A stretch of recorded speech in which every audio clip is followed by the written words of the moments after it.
making corn muffins. These are really yummy and they're super easy and you don't even have to make them, but you can just store them in the fridge and then make them later. First you're going to preheat your oven to 350. Then you're going to take a muffin tray and you're going to take, if you have these little liner things, you're going to take them and just put them in your little muffin things. You might do too many to start, but that's okay. You can always take some out. I've done 12.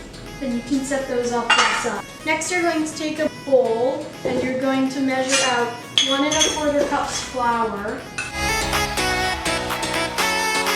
And you're going to combine that with 1 1/4 cups of cornmeal. And now you're going to add in 1/3 cup of sugar, 1 teaspoon of salt, and 1 tablespoon of baking powder. And you're going to take a whisk and just whisk that all together. Now you can either put this mix in a container and just store it for as long as you want until you're ready to make them. But I'm going to make them now, so I'm going to add in 2 eggs,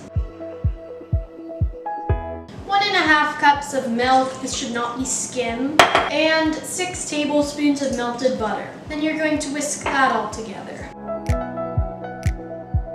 Now you're going to take your little muffin tins and you're going to try your best to evenly distribute it among your muffins.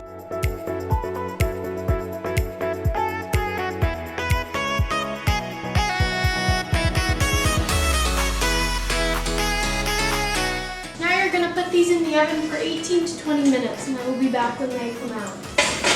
When your muffins are done, you can tell if they're done by using a toothpick and seeing if it comes out clean. You should set them aside to cool. However, I don't really feel like doing that, so I'm just going to eat mine now.